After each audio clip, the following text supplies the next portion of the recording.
Hey YouTube, this is Everton Skater, back with another vid. I wanted to do another video about Zimbabwe, because I'm doing this more as a revision video, and I feel like I could have done a better job on the last one. Now, as I'm doing this vid, please ignore all the background noises. I am currently at my university. Things are starting to get back in gear, and I can't find many quiet places to film this morning. I could go...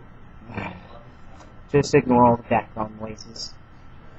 First, I want to start by talking about, well, I've gotten comments. Well, I personally have been looking at some of the comments. I've been watching videos about Zimbabwe, and some people are saying, oh, it was better in Rhodesia. Or some people are saying very horrible stuff, which alludes to the fact that black people can't rule a nation peacefully. And people are basically making comments alluding to that. Well, I'm going to make my say about it. I am going to look at the colonial era of Zimbabwe. Cecil Rhodes basically came in with Charles Rudd, and they basically cheated King Bengula. And what they did was, Charles Rudd wanted to get a concession because they wanted to go look for gold and diamonds down there. And basically what happened was,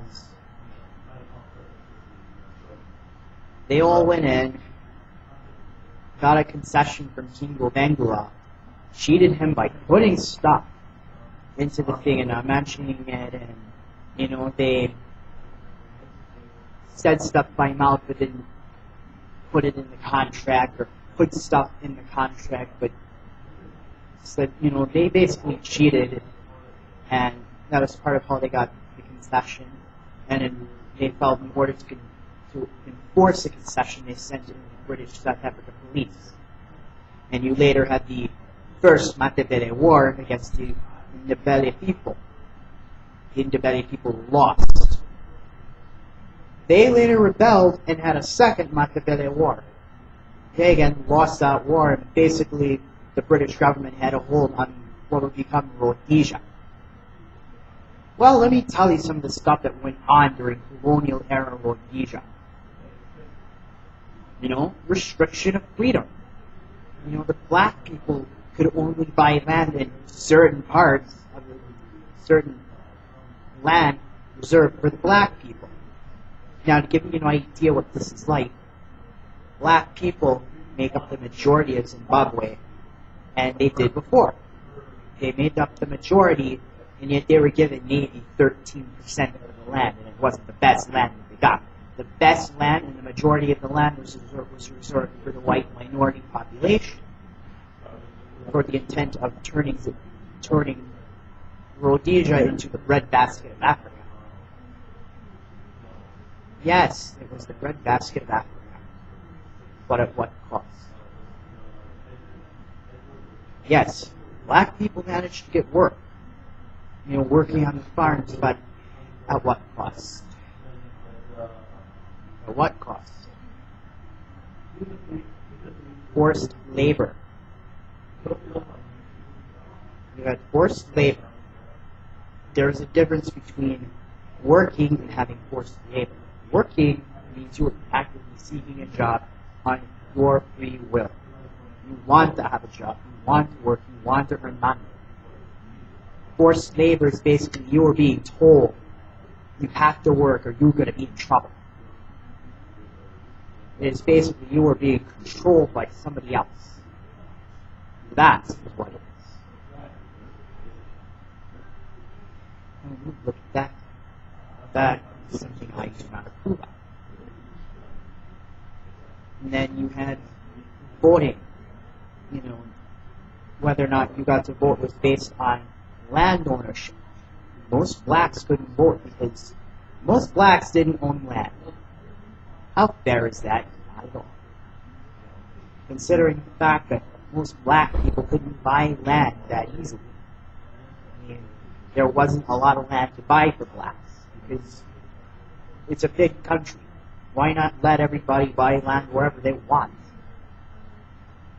And why are you even having these laws saying that if you don't own land, you can't vote? What kind of law is that? Stupid. That ain't a democracy.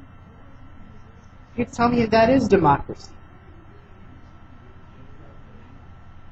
And then you have the Situpa. Basically, you have to carry around this ID. And you know, the way I see it, it was meant to control where you live and your movement and stuff. And you know, another restriction of freedom. That ain't democracy. You tell me if that is. And then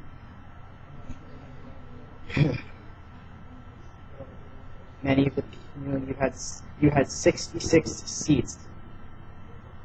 I don't know, the parliament, you had 66 seats in the government, only 8 were reserved for blacks. Why not let everybody who wants a seat go have one, regardless of color?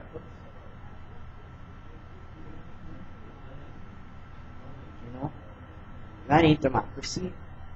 And yes, I agree that what Mugabe has is a dictatorship. That's not a democracy either. That man is pretty much making Zimbabwe a fearful place to live today. Yeah, he got Zimbabwe out of colonialism, but the man has ruined that country. People are starving in that country. Hyperinflation is big. In fact, I heard somewhere on Yahoo News you could get paper $1 trillion Zimbabwe dollars for $5, and tourists are buying them as souvenirs. Not to spend, but as souvenirs. Yes.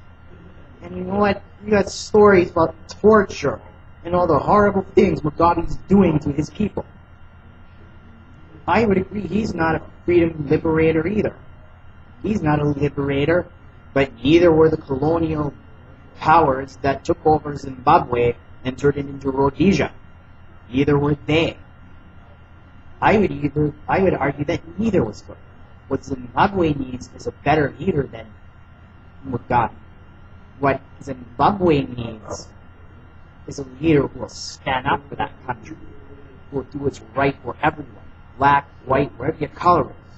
Because, you know, ever since, you know, Mugabe came into power, he basically told, you know, he tried, see, before they wanted to create a program where anybody could buy land.